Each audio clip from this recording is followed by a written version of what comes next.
Welcome back once again to another episode of Spliced In Later. It's been a while. I apologize if people have been waiting.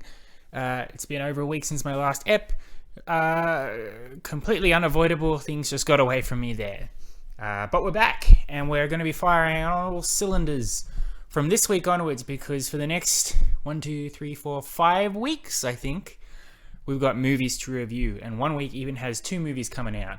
So there are going to be plenty of movie reviews, plenty of episodes, and to make up for some of the time that I have been away, I'll be dropping regular episodes around that stuff. So yeah, if you listen religiously to my stuff, you're going to have gone from a dry spell to, Jesus, this guy needs to stop. Let's dial it back. So one extreme to the other. We never do things simply here on Spliced In Later.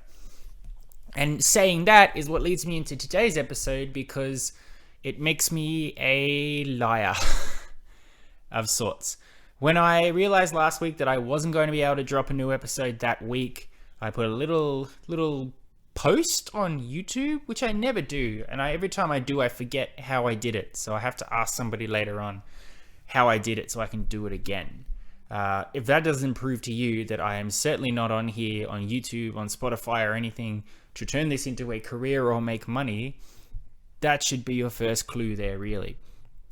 But I was a bit disappointed that I couldn't get an episode up. So I said on there, nothing this week, but next week we'll have 2 episodes. One, of course, being our review of Fast 10. And then we'll be continuing our Christopher Nolan deep dive into his movies, hopefully timing it so that it'll be done by the time Oppenheimer comes out. Apprehensively, now I worry about that, because we are not doing that for the Nolan one. We will be getting back into that next week, I do promise. But unexpectedly, I have a movie to review, and one that I had mentioned earlier that I was going to and had not done. So in order to not be a liar earlier, I become a liar now. Apologies? Anyway, whatever. And also apologies because you may not even be able to watch this movie. It really depends on where you are in the world and your availability of streaming apps, and whether you even care about this movie. I wanted to see it because it lines up with one of my favorite directors and something we talk about here on the show a lot. So it's part of that ongoing series, I guess. And because it completely took me by surprise. And if it's one thing I like to do on this show, it's talk about stuff that I'm not prepared for. As I've said many times before, at the start of every year, I normally get a little piece of paper, because I'm an old man, and I write down the movies that are coming out over the year with the release dates so I can keep track of them, because there are often so many of them. They get more and more every year. And especially with COVID and postponements and things, the release dates often change. So sometimes a movie will be on my list for like 4 years before it eventually comes out. But for the most part, that list is always blockbusters, so superhero movies, Star Wars movies, famous IPs, Mission Impossible, Fast and Furious, Indiana Jones, remakes, whether it's live action Disney remakes, remakes of classic old films, continuing sequels to things that are not necessarily big IPs, but stuff that I've been watching, like the new Hercule Poirot movie that comes out this year, or a new Expendables movie. Very rarely is there something on that list that's not into that. If it becomes anything else, it's normally to do with the director. So if there's a Tarantino movie, a Guy Ritchie movie, a Christopher Nolan movie, a Wes Anderson movie, I tend to knock that up to go, yep, okay, for that one. So it's always a delightful moment when a movie comes along that I was not prepared for, that surprises me in its availability, because things these days, they get marketed so much. Movies are coming 4 years in advance. That Superman movie that James Gunn is working on, I know it's coming out on July something 2025. It has no script properly finished yet, but I know in 2025 there's a Superman movie coming, which means we'll probably get a teaser trailer in 2024. This film that I'm about to review is unique in that it comes under the category of one of my favorite directors that I like to watch, but I had no inkling that this movie was coming out, especially because we'd already got a movie from this director this year. Technically, it doesn't count because it was supposed to come out last year, but was postponed due to the war in Ukraine. If you haven't figured it out by now, I'm talking about Guy Ritchie. The movie that I just mentioned there is Operation Fortune Ruse de Guerre, which we have already reviewed on this show, and I have already purchased on DVD. That's how quickly the year is going. But apparently, there's a whole other Guy Ritchie movie that was coming out, which I guess tracks. It was probably the movie he was going to make this year, but not in a theatrical sense. It's not available in cinemas all around the world. I believe it was available in American cinemas for a brief time. Currently, internationally, it's been distributed on Amazon. I don't know if it's globally, but that seems to be the impression I've got. It's a movie called The Covenant, and I only learnt about this movie while watching Jake Gyllenhaal eat hot wings on Hot Ones and advertise that movie. It's like, wait a minute, there's a Guy Ritchie movie that I had absolutely no idea was even being made, and it comes out at the end of the week? What? And then, of course, once I promised that I would review it that weekend, I realized that it would not be available to me for quite some time. Over the weekend, I suddenly discovered it is available, so I quickly watched it, and I've shunted things around so I can review it. So our Nolan stuff will continue from next week, but for now, it's a rather short one, this episode, I think. I don't have that much to say about the movie, but it's content. It's something to add to the movies I've seen this year that can potentially compete for the top 10. And it might be of interest to people who, A, like me, didn't know this movie existed, B, are interested in Guy Ritchie's direction and how he does movies in different ways these days, and 3, you're a massive Jake Gyllenhaal fan. I seem to be in all of those categories. So here we are. We're going to jump right into it after a 7-minute intro. Today we are reviewing The Covenant, or Guy Ritchie's The Covenant, which, getting that out of the way, I don't know why that is like that, unless it's a belief behind the marketing that no one will watch this movie unless you know Guy Ritchie's name is on it. But unless you're really into film and you're aware of Guy Ritchie, the director, I don't think the average goer is going to go, Guy Ritchie? Oh yeah, the director of Snatch and the director of Wrath of Man that came out a couple years ago. Maybe. Perhaps I'm underestimating Guy Ritchie's Hollywood box office draw, but I would be inclined to think no. Anyway, so Guy Ritchie recently, his direction, his movies have been hit and miss, I think. I really like Guy Ritchie movies when he leans into what he does best, which is British films based on British gangsters with fast-talking, larger-than-life characters who are often inept at being criminals and end up in all sorts of hilarious shenanigans that are quite dark in certain places, and usually revolve around his usual repertoire of actors, much like Tarantino has always got in Samuel L. Jackson and Steve Buscemi and Uma Thurman and all of that. With Guy Ritchie, you get your Jason Statham, you get your Vinnie Jones, you get your Dexter Fletcher, you get all sorts that are escaping me right now because every time I have pressure on, I forget everything that I've ever known. That stuff really works for me. I think like Snatch is probably one of the greatest movies ever made. I really like Lock, Stock and Two Smoking Barrels. His most recent one he did like this was The Gentleman, back before COVID, right before the pandemic hit, with Matthew McConaughey. I thought that was great too. Then every now and then he'll venture off into different places. He'll go after directing things either pulled in by Hollywood to do the big brand stuff. He directed the Aladdin movie, or he directed the Man from U.N.C.L.E. remake, or he'll do a different approach to a style of movie, but in sort of his Guy Ritchie way, but not fully. Jason Statham's Wrath of Man was like a revenge, Dirty Harry, Clint Eastwood sort of thing. Operation Fortune was like a British Mission Impossible. Personally, I think they're all okay, but they're never as good as when he's doing his Guy Ritchie stuff. I mean, depending on who you are, you either love his Aladdin movie or you think it's trash. You either think his Man from U.N.C.L.E. is a very unique, awesome film, or it's a travesty to the legacy of the Man from U.N.C.L.E., I guess.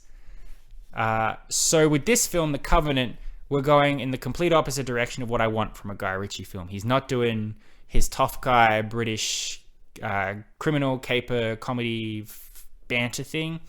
He's going full serious. The Covenant stars Jake Gyllenhaal as an American soldier in Afghanistan, right towards the end of America's time in Afghanistan, 2018. I don't know exactly when America withdrew from Afghanistan, but I think it was 2021. I think, if I remember John Oliver's piece about it, he was still in his white void, so he was still filming from home. Look, cards on the table here for anybody who's hugely into military history and America's invasion and occupation and withdrawal of Afghanistan. I don't know shit about it. I apologize. I'm aware of things that are bad about it, but if I say things that don't gel with your opinion of the conflict, or if I say things that aren't right to military code or accuracy, I don't apologize because I don't care. But just be aware of that, I guess, as we go into this. But basically, Jake Gyllenhaal plays John Kinley. He is a sergeant, I think. I don't care. He's the leader of a group of American soldiers in Afghanistan. In 2018 is when the movie sort of starts. It takes place over a bit of time. But basically, they're looking for IEDs. They're trying to root out the Taliban, all of that stuff. And right at the start of the movie, his squad gets a Afghan interpreter played by Dar Salim. He is a unique individual. He's a bit mysterious. He's a bit standoffish. It's not exactly clear why he wants to risk his life to help out the American soldiers, because notoriously, if you help the American soldiers in Afghanistan, you basically put a target on your head. The Taliban will come after you, and they will kill you, and they will kill your family. That's why Afghan interpreters would often have to hide their faces when they were out with the American troops, lest they be recognized. So it's the start of the movie is just sort of about operation in Afghanistan and how these procedures are played out, and this sort of banter back and forth. Gyllenhaal doesn't exactly know what to make of Dar Salim's character, Ahmed. He seems very intense. He's very loyal. He sort of is a bit of a wild card. He does things his own way. He doesn't necessarily follow orders, but he gets results. Then about right before the halfway point in the movie, there's a pretty bad incident. Kinley's whole squad basically all die, and then it's basically just him and Ahmed trying to survive out in Afghanistan wilderness, hiding from the Taliban. Kinley is injured horribly, and Ahmed has to traverse across very hostile land and being hunted to get Gyllenhaal back home in one piece. So for that big chunk of the movie, it's basically Dar Salim's movie. It's showcasing how extremely loyal he is to this man who really still doesn't trust him at that point. How resourceful he is, how every second he could be killed in a variety of different ways. Pretty good stuff. The movie then focuses after that. Once Jake Gyllenhaal is essentially saved, he gets taken back for medical treatment. We move into the part of the movie which is probably what has been advertised the most and what Guy Ritchie probably wanted to do from the beginning, which is now that John Kinley is safe at home, naturally he feels a debt to Ahmed. He wants to get him out of Afghanistan, get his family out of Afghanistan, get them visas, get them into America, especially once he hears that word has got out that he saved this American soldier. So, price on his head, he's got to go underground. But then we delve into the whole issue, which is a big thing about the withdrawal from Afghanistan by the American troops and the relationship and general treatment of these people, these Afghani interpreters who helped the soldiers out while they were over there. They were basically said, thanks, cheers, but then abandoned, left behind. Not by the soldiers. The soldiers specifically knew how helpful they were to them, how much they were in danger. And this is just an example of probably how horrible these guys had to feel to pull out of Afghanistan, leave all these people behind, and how frustrating it was. It's sort of the American government's just, whatever. We've got you out of Afghanistan. The Taliban, they'll sort it out. If you don't know, I believe the Taliban pretty much re-seized control of Afghanistan in like 48 hours. So that's fucked. So there's a lot of Kinley trying to go through the red tape, get this genuinely heroic man safe passage to America, and just the brick wall he's up against, the so-so reaction to many of his allies who sort of don't understand why he feels the need to rescue this one man, which is where the title The Covenant comes from, which is something I learned because I'm stupid. If you were supposed to know what the covenant meant going in, I didn't. I know it was a word. I've seen it in everything from TV shows to Bibles. Didn't really know what it meant. But covenant apparently means bond, which makes a lot of sense. What I really like about this movie is that it doesn't do a melodramatic sense of this situation. It doesn't have Kinley and Ahmed have this like incredible friendship that's forged in fire. By the end of the movie, I still don't think that they're actually friends. I don't think that they value each other in that sense. But Ahmed was loyal to Kinley to save his life to get him out of Afghanistan. And as such, this bond that has been forged with Ahmed is more out of a debt, a necessity to return that favor, to do to him what has been done unto himself, basically from Kinley. So he wants to save Ahmed. He cannot sleep, he cannot eat. It drives him insane, but he's not doing it because he was my best friend and I must save him. It's just like, it's the right thing to do. This thing that we both went through together, it cannot be described, and I need to make things right. But it's not a, when we get home, Ahmed, you and I are going to have a barbecue together. It's the basic human necessity to do unto you what has been done to yourself. So obviously the movie will end in a point where Kinley's like, okay, no one's going to help me. Homelander, help sneak me back in under a false identity. I'm going to go get him myself. Basically the movie was very surprising to me. I was fairly indifferent to it in the beginning, and then as it went on, it very slowly but very powerfully won me over. Once I realized what was the point of the movie and what was actually being shown to me. I didn't know that it was about... it was going to be set during that point in the Afghanistan war and how relevant it was to the American withdrawal. The ending of the movie has the classic text, which just says, here's what happened in 2021. Ahmed's story is fictional.